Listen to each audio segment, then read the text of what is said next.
Hi guys, welcome. Today I'm gonna spill the beans. Today I'm gonna tell you guys the real tea. Today I'm gonna reveal all the secrets that most YouTubers don't know.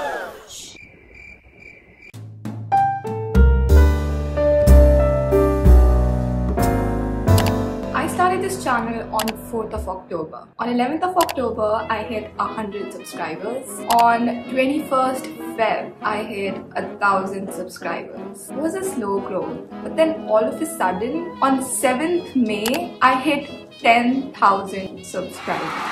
Again, on 7th of June, I hit 20k subscribers. My channel literally flew. And here's how I did it. Okay, so if you want to grow on YouTube, you need to know this one word. It's called algorithm. What is algorithm? Have you ever scrolled on your YouTube page and found this one very random video which you're like, bro, what's this doing on my page? You don't even subscribe to them, but there's this one random person. That's all the magic of algorithm. YouTube algorithm could be your best friend or your worst enemy. Why you need algorithm? If algorithm is in your favor, you would have a lot more reach. If you have a lot more reach, you will have a lot of views. If you have a lot of views, you will have a lot of subscribers, and ultimately you will have a growth in your channel. So the real question is how to make YouTube algorithm your best friend. Number one, consistent uploading. I mean it, guys. I freaking mean it. You need to be consistent. Same day, same time, once a week minimum. You need to plan out which day it's gonna be, what time it's gonna be, according to your personal schedule. Coming from me, it's kind of weird because I somehow manage the day most of the times, but not the time. I'm trying to be consistent in that way as well. But if you are consistent, it is gonna help the algorithm to push your video so much, and it's definitely gonna be worth it. Upload once a video minimum, but I would suggest you to upload 2 times, or if you could, maybe even 3 times a week. Why? Because first, you get more chances of your video to blow up. Suppose you upload 30 times, you have 30 chances to blow up. But then if you upload 60 times, you have 60 chances to blow up. You see that? I don't mean you, I mean the video to blow up, obviously. Another thing is that your subscribers would be satisfied. So yeah, I would definitely suggest you to go 2 times a week if it is possible. Thumbnail. I cannot emphasize on the freaking importance of thumbnail. You need to have a thumbnail that people would click on, because remember these wise words. People don't read the title first, they see the thumbnail first. So you need to have like this catchy thumbnail that people would want to click on. So there's this thing called click-through rate. Click-through rate is basically the times people click on your thumbnail after looking at it. Maybe on the recommended page, if they see your thumbnail and they click on it, your click-through rate would be higher. I heard this in, I guess, Alicia Mary's video, I'm not pretty sure, but a click-through rate more than 5 is good, and more than 10, it's excellent. Types of thumbnails. You need to know what kind of thumbnail you want and make sure that the thumbnail screams the type of video it is. For example,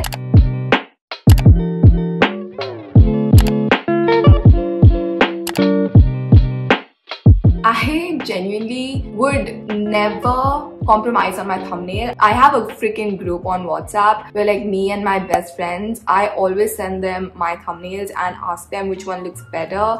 I've done this on my Instagram, you know, that poll kind of thing as well. There is always a room of having a better thumbnail. So make a thumbnail, I mean, I would say make at least 2 or 3 and then just send it to someone you trust. If you don't, trust your gut and upload it, but never compromise on your thumbnail. Clickbait. Clickbait would work, but because of the next step, I don't think it would help you. So here's the next step. Average duration time / audience retention. After Instagram Reels and TikTok, the retention span is 30 seconds. You need your audience to stay as long as they can throughout your video. People who watch it till the end, I freaking love you all. PK, I absolutely love you all. Thank you. It has to be 50% or more if you want to like freaking go viral. Mr. Beast has like something around 70%. I have an audience retention of around 40, 30. But to freaking blow up, I mean freaking go viral and have millions of views, you need to have audience retention of more than 50%. How to know what your audience retention is? You could basically go to your YouTube's analytics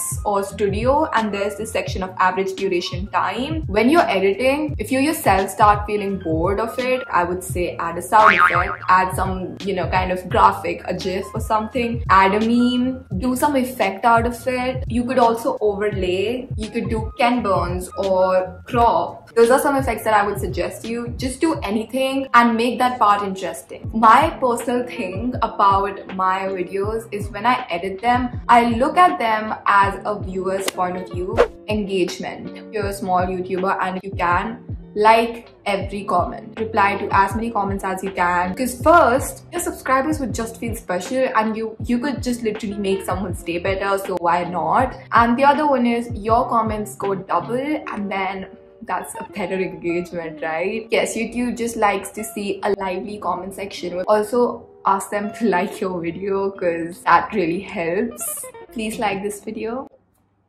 Please. The next thing is niche. What is niche? Niche is basically your area. For example, if you have a channel which is specifically about something, it could be planting, it could be cooking, technology reviews, beauty reviews, it could be fashion, particularly about something, your channel has a lot more chances to blow up. I personally don't follow this niche technique because there are some cons and some pros to it.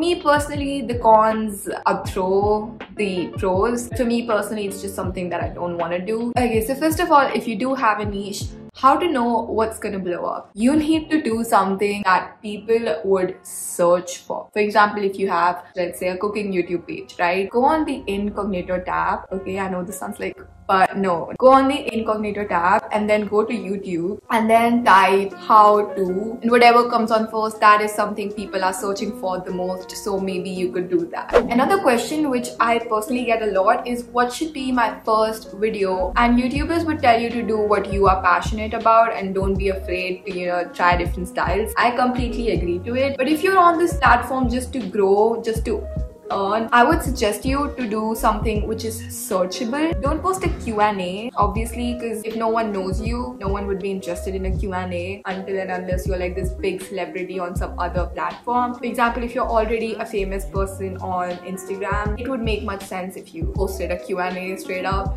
But other than that, don't post a Q&A. Some videos that I would suggest not uploading though would be vlogs. If no one really knows you on the recommended page, they won't be interested on clicking the video. For example, if you post hanging out with my best friends in the mall and I don't know you, I probably won't even bother to click on it. You know what I mean? Unless the thumbnail is pretty good, I mean. I personally didn't care about growth at first. I wanted my YouTube to be me and like make memories, and just because of the passion of making videos, so I never cared about posting a video which would, do good. Now it's time for some personal tips. I've been on this platform for like less than a year, but still I have learned a lot, especially with having a slow growth stage and then all of a sudden having this exponential growth stage and then having a plateau stage. I've just seen it all, kind of. I think I do. I don't know. Number one is practice. Practice. When you're starting, don't care about the quality of the video, care about the quantity. Here's a personal story. My first video isn't the one that you can see on this channel. That is the first video that I uploaded, but not the first video that I edited. I remember practicing editing for like a year or like a year and a half before my first video came up. I just didn't want to start a YouTube channel, but I had this passion of making videos, so I would just talk to a camera about bullshit, about things no one cares, but I would just practice editing. I used to speak to my iPad and to my phone from 6th grade, so it was kind of a normal thing for me. The first time I ever spoke in front of a camera, I was like, what is happening? It was like a weird experience for me. I wasn't at all comfortable with it. So what I used to do is that I used to have this time, suppose when I was studying, I would keep a camera in front of me. It would be off, but it would just be there so that I could keep looking at it and kind of normalize having a camera in front of me all the time. Always remember why you started your channel. You might have just started and this might not be a problem for you, but if you start practicing this from now, it would be helpful in the future run, and I personally have faced it, so that's why I'm telling you. There could be 3 reasons why you came on this platform. It could be for money, or for your passion, or for both. That is, it is your passion and you find it interesting that you could actually make money out of it. For me, it was the third option, but having the third option, it's kind of painful because then you have to balance your passion but then also the whole monetization kind of part, because you would want to make money but then you'd also want your passion to come throughout. Also, looking at a creator who you know isn't working as hard as you but still has a lot of more subscribers, that would hurt. But then always remember why you started your channel, what was the intention behind it, and if my videos are what is making me happy. And the answer is yes, I do like my videos, and then I feel happy. Like, okay, it's okay if I'm not probably earning, but in a longer run, the bigger picture is very important. Always have a bigger picture in your mind. I would suggest make content that you like to watch, content that you would like to create, because according to your content, you would have your audience, and you want to attract the audience you want. You are the person who's responsible for the type of audience you get. About the audience, I heard this in like Irfan Juneja's video, I guess. Quality over quantity. Quality of subscribers a lot above quantity of your subscribers. I do care about the quantity, not like I don't care. I love each and every one of you, but for me, who you are is what makes me happier, you know. I could have 100k subscribers and probably won't even feel connected to them. What, like my squad is called Ad Squad, and if you want to be a part of it, just make sure to subscribe. Next tip would be personality or editing. I'm sure you might have seen some YouTuber who doesn't really edit a lot and still you might feel like, bro, they have a lot of subscribers. That is usually because of their personality. Editing. If you're a person whose personality you know isn't something that screams, your editing could play a major role. It could scream your personality in a way that people don't see coming through. For example, right now I look like this aesthetic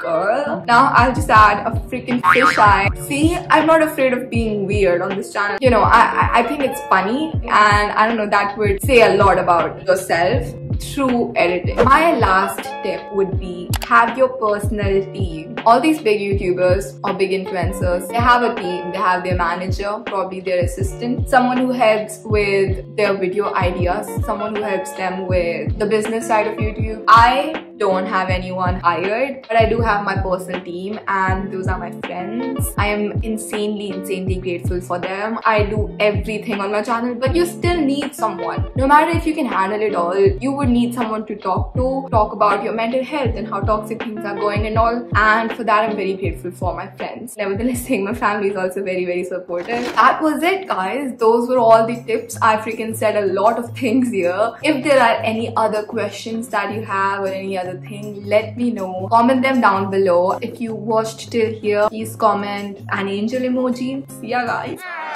Bye bye. Peace and rolling out. Ryan Little. Yoga.